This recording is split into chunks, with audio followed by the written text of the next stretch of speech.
My name is Victoria Winters.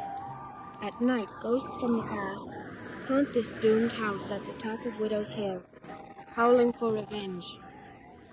In the morning, although they cannot be seen, they're still there, waiting.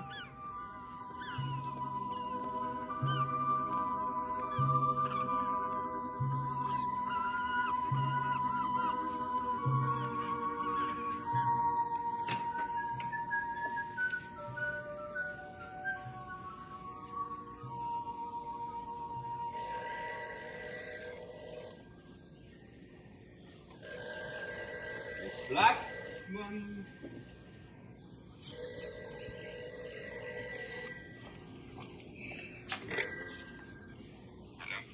Roger, let's not play any games anymore. Who is this? Bert Devlin. I'm real worried. Something most definitely must have happened to Bill Malloy. Well, have you heard anything? That's what I'm calling you about. I've called every place I can think of. No one's any idea where he's gone, or if he went, how he went, and why. You want to start answering those questions in order? For heaven's sake, Burke, the man works for me. I'm not paid to look after him. Doesn't it bother you that the manager of your plant seems to have disappeared from the face of the earth? Of course it bothers me. I've been making inquiries. I've been asking questions. With what results? Well, none at all. Perhaps I should ask my son to look into his crystal ball. Never mind the cracks. And you never mind sending gifts to my son, especially gifts of that nature. What's wrong with what I sent him? It was possibly one of the most inappropriate things you could have selected for an oversensitive, over-imaginative child. You must have gone to a great deal of trouble to pick out something in such poor taste. I thought he might get a kick out of it. The Lord knows the kid has little enough fun in that tomb you call a home. Anyway, that's neither here nor there. What I want to know is, have you heard anything from Bill Malloy? No, I have not.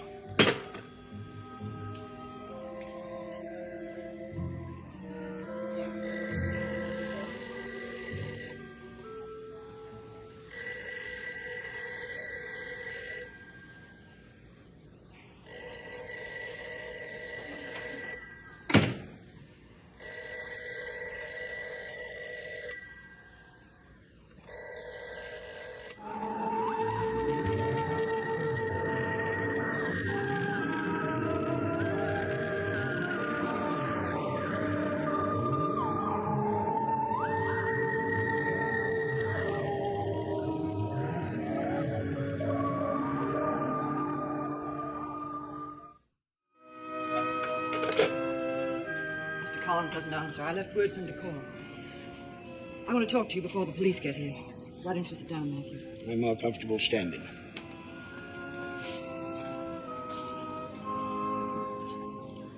How could you have done it?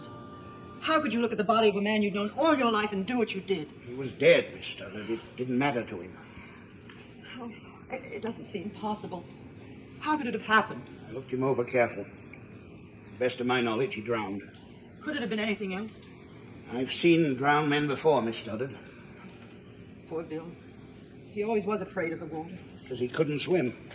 Sounds funny, a man running the fishing fleet and an old-time fisherman himself not being able to swim, but there's lots like that. They trust in St. Elmo to bring him home safely. St. Elmo brought Bill home, but not safely. You should have pulled his body out of the water and called the police. I wasn't thinking of myself or of Bill. I was thinking of Collingwood. If the situation had been reversed and it was Bill Malloy that found me dead, he would have done the same thing. I don't understand. Remember what I told you about what would happen if it got out that Miss Carolyn and Miss Winters thought they saw a body? Even a hint of one? Think what it would be like if it was known there really was a body down there. You can't hide a thing like that. Why not? Find him somewhere up the coast where no one can say Collingwood caused another death. You sure he drowned? I believe so. But where? Not right here on Widow's Hill, not here. I'd say not. Looked like he'd been in the water for at least 24 hours. How do you know that? It's not a pleasant thing to discuss. More a ways.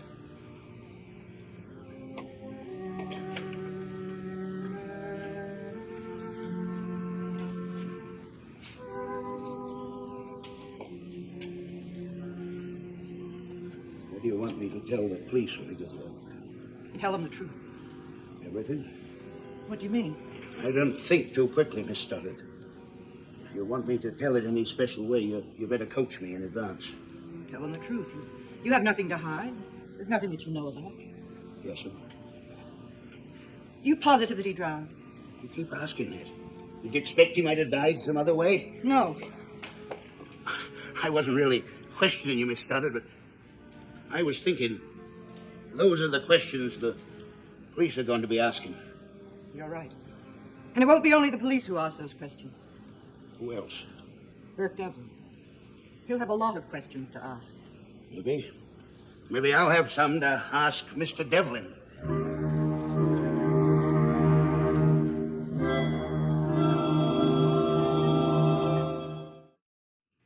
I don't care what Mr. Malloy told you. From now on, we're going to do it my way.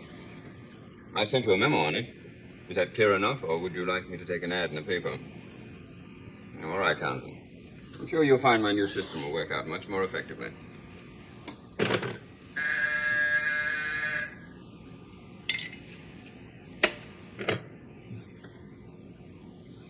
No, I don't want to see him. I don't want to see anyone. And no phone calls. How considerate of you, Roger, to see that we're not disturbed. How did you get in here? Don't start blaming people. I told them you expected me. You did expect me, didn't you? I certainly did not. I'm extremely busy, so if you don't mind... I do mind. Very much. You're not overly talkative on the telephone, so I thought I'd come over in person. You're even more objectionable in person, aren't you? Are you going to leave, or shall I call the company guard? Yes, why don't you call the guards? And we'll start a search for Bill Malloy. Now, it's one thing for you to make threats and insinuations around Collinsport, but don't you dare come in here and tell me how to run my business. Is searching for Malloy part of your business? Is he just another item in your books? No. He's also a friend. Not of yours. What is it that you want? I want to ask you some questions. Why don't you ask Sam Evans?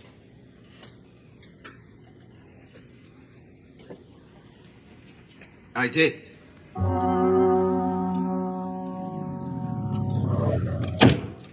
Here's the sheriff now.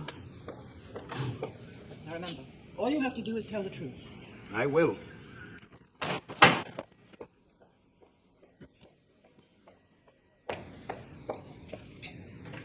Come in, George. Or should I say sheriff? Oh, George is fine with me, Mrs. Stoddard. Now, what's this about Mr. Malloy? Matthew will tell you. Come with me. Matthew? George? Do you know where Bill Malloy is? He's dead. Drowned. Oh? How did it happen? I don't know. Well, where's the body? We don't know that either. You better sit down, Roger. What I've got to tell you, you're not going to like.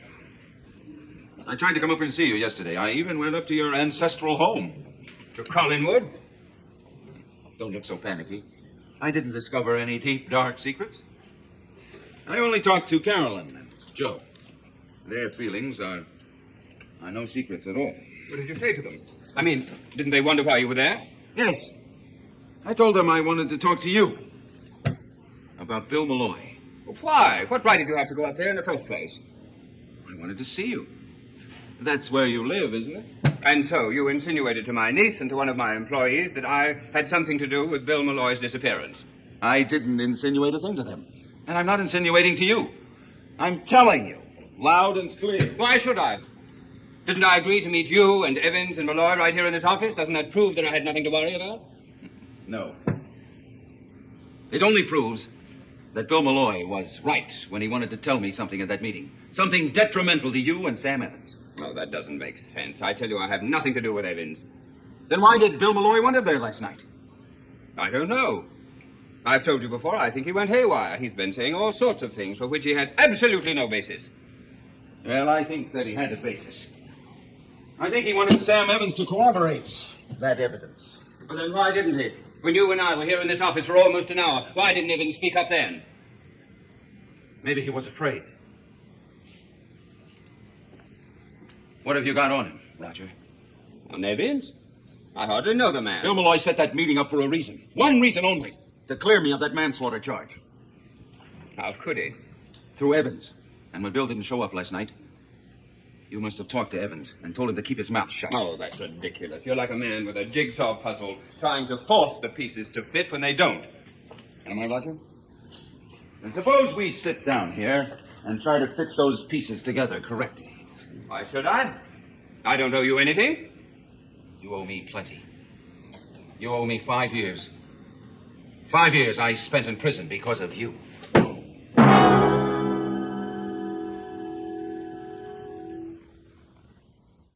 Now, as I understand it, Matthew, you realized that it was Bill Malloy right away. Is that correct? It is. You knew him quite well, didn't you? I mean, as well as I did. I liked him. He was a good man. And yet you had no compunction about shoving his body back into the water. I'd do the same thing again. Matthew was trying to spare us any notoriety resulting from a drowning connected with Cullen. Oh, he wasn't drowned here, Mrs. Stoddard. How do you know that? Oh, with our tides, the body would get carried quite a ways in 24 hours. We're not sure it was that long. Well, I know I'm only guessing, but most of the time my guesses are better than my logical deduction. All right. I know Matthew should have notified you right away and shouldn't have pushed the body back into the water. You understand, George. Miss Stoddard didn't have anything to do with it. She didn't even know about it, and the minute I told her, she got on the phone and told you. I know, Matthew. Aren't you going to arrest me? I can't think of a proper charge. I suppose I could thumb through the books and come up with something like improper burial without a license. The only thing is, I kind of wish you hadn't have done it. Set Bill afloat the way you did. You're right, George. I shouldn't have. I wasn't thinking good. A smart detective would say that you were thinking real good. That you pushed him back into the sea to hide something else. What would I be hiding? Well, we won't be able to find that out until we find the body and have an autopsy. Autopsy? Well, you have to in a case like this. What do you expect to find? We'll see.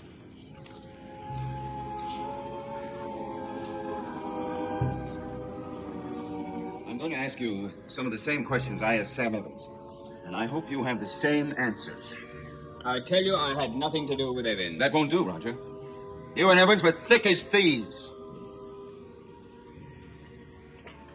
I don't know what you're talking about. You sent me up on that manslaughter charge, and you know it. I know nothing of the kind.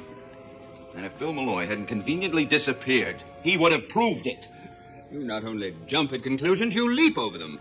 Number one, Bill Malloy has not disappeared. He has simply not appeared. I don't care what words you use. The fact is, he's not here. He's nowhere to be found.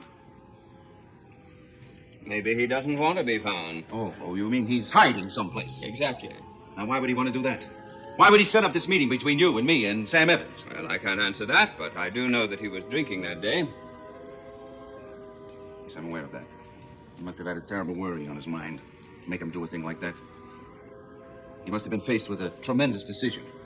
The same way Sam Evans was. I've told you again and again, I don't know anything about Sam Evans. But Sam Evans knows something about you. That's absurd. And Bill Malloy knows what that something is. I won't be badgered and bullied, Roger. Yes, you will.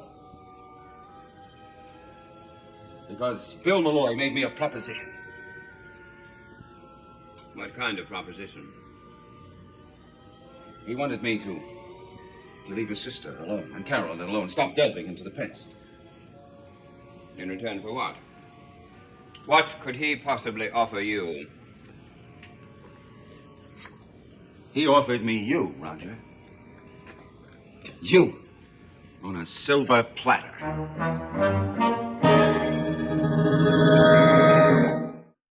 Now, let's see if I have this straight now. It was shortly after midnight when you found the deceased. That's right. And how long after that did you put the body back in the water? Right away. Well, Matthew, you must have taken a little time. You said you looked him over carefully. A matter of 5 or 10 minutes. He was back here in less than half an hour. He walked up the shore and back again. What for? Why to see? No, I didn't. I didn't walk anywhere. I stood there and studied the matter, trying to decide what to do. It was a good 20 minutes. Then I eased Bill's body back into the water and watched to make sure the current was going to carry it away. Can we say 12:30? Thereabouts. 12:30. Why is the exact time so important?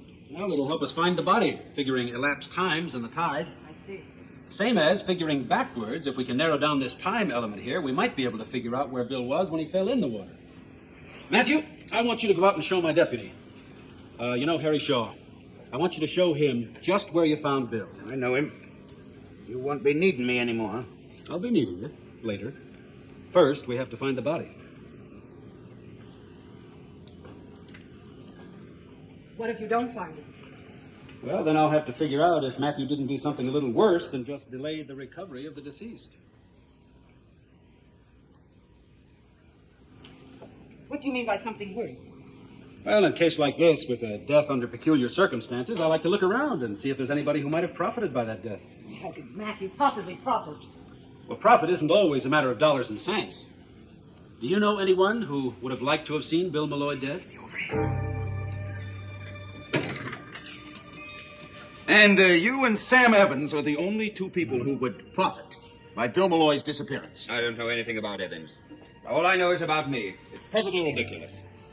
If I find out that you had anything to do with his disappearance, which is what I'm thinking, you'd better hope to God the police find it out instead of me. Your threats don't frighten me. They'd better. This isn't a case of the Colin Wood money who can railroad an innocent man into prison. Yes. My sister? Oh, you were perfectly right in ringing through. Yes, Elizabeth? Roger, I want you to come home right away. I don't care what you're doing. Drop it. Right away. I'm afraid your inquisition will have to wait. I can wait, but not long. I'm sure that the next time I see you, you will have forgotten this whole thing. Don't you believe it, Roger? I don't forget anything. Ever.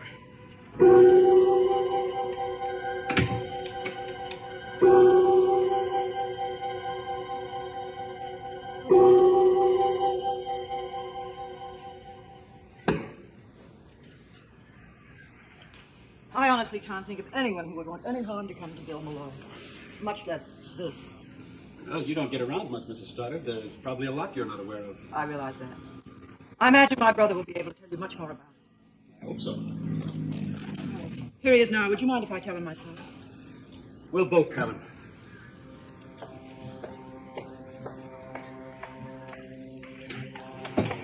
Well, it's so important that I leave my labors at the plant to hurry home. The police want to question you.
Dark Shadows is a Dan Curtis production.